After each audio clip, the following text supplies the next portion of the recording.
following the great response to Roger Moore taking up the role as 007 in Live and Let Die, he made a swift return in The Man with the Golden Gun.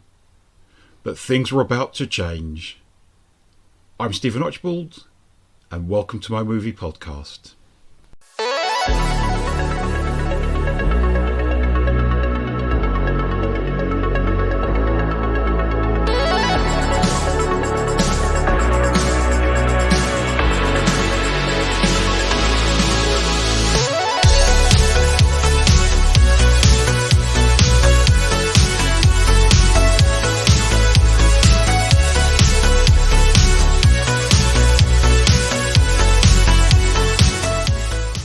Hello, I bid you a warm welcome to my podcast, They Came From Within, Cult Movie Reviews.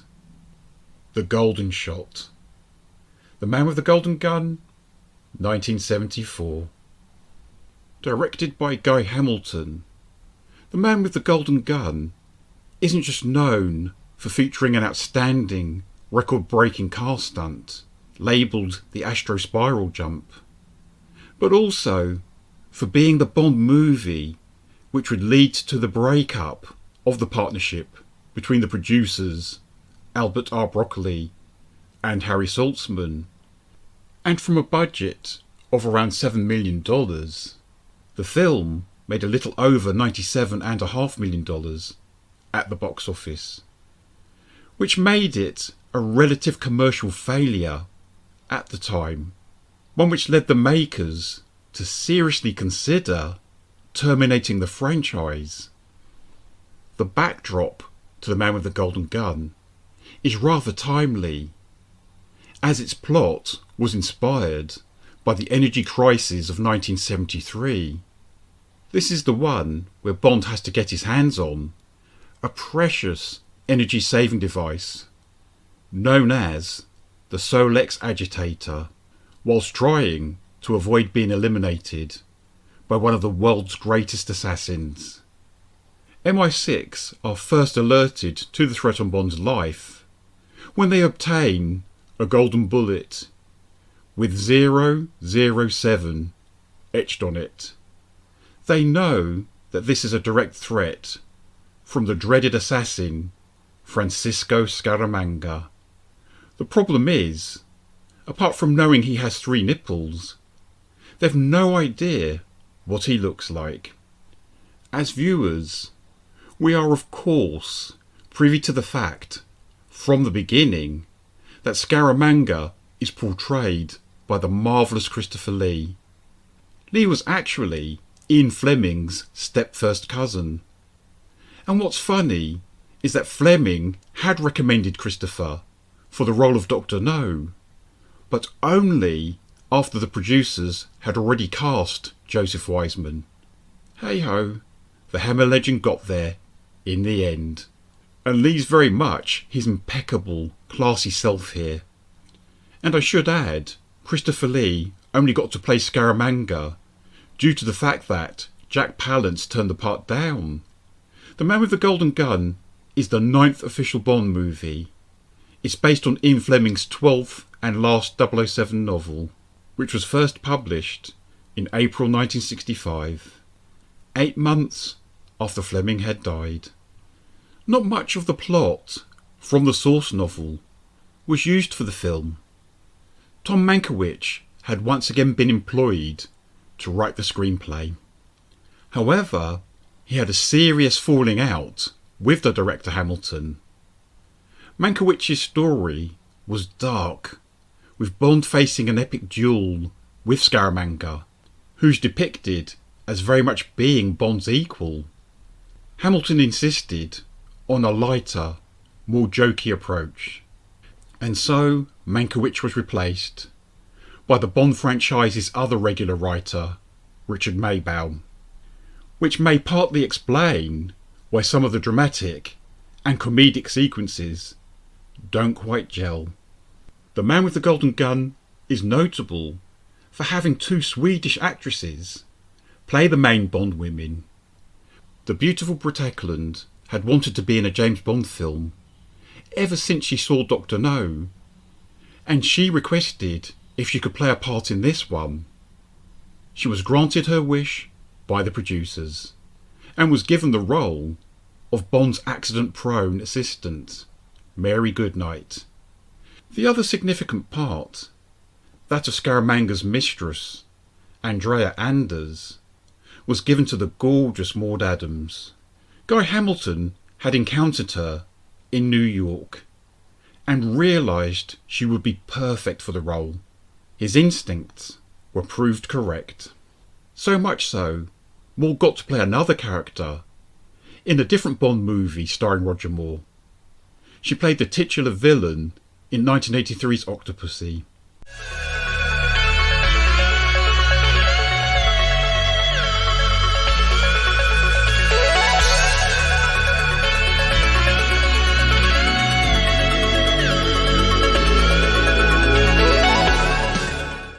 The Oscar-winning special effects maestro, John Steers, made Scaramanga's celebrated golden gun, which the assassin assembled by combining individual objects that are in the shape of a cigarette case, a fountain pen, a cigarette lighter, and a cufflink.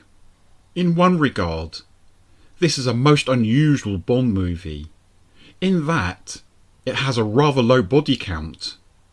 Our License to Kill spy only eliminates one person, and there are just 6 screen deaths in total. Staying on the subject of violence, I have to raise an aspect of the Guy Hamilton Bond movies, which I don't really like. In the previous film, Live and Let Die, 007 got to rough up the CIA agent, Rosie Carver. And in this one, he twists Andrea's arm and slaps her during an interrogation scene. Hamilton thought that this would make Roger seem more of a tough guy, like Sean Connery. Someone should have taken Hamilton aside and told him there's nothing manly about physical violence against women. In Moore's defence, he was not happy about having to perform such scenes. I love the fact that Christopher Lee made his big screen debut in a 1948 drama called Corridor of Mirrors.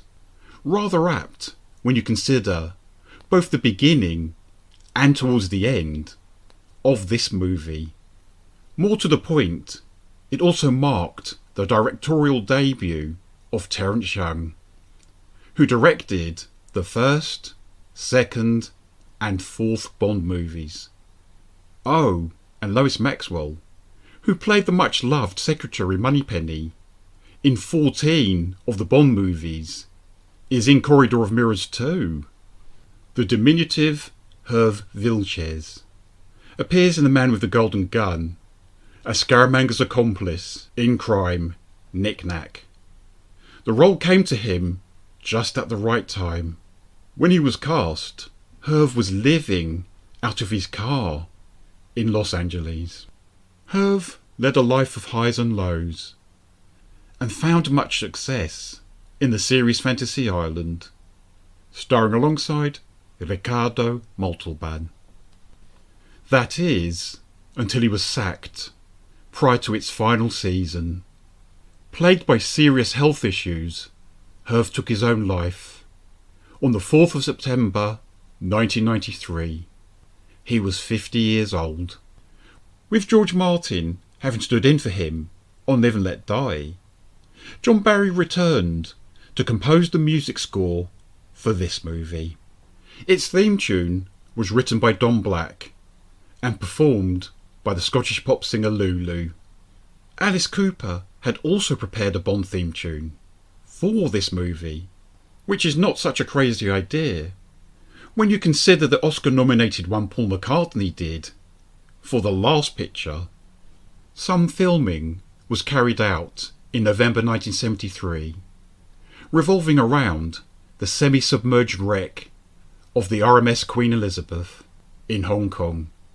Principal photography, however, took place between the 18th of April and the 23rd of August 1974. Aside from the expert work done at London's Pinewood Studios, The exotic locations, Thailand, Hong Kong and Macau, were used to great effect in this particular Bond movie. Produced by Eon and distributed by United Artists, The Man with the Golden Gun received its UK premiere at the Odeon Leicester Square on the 19th of December 1974 and went on general release the following day.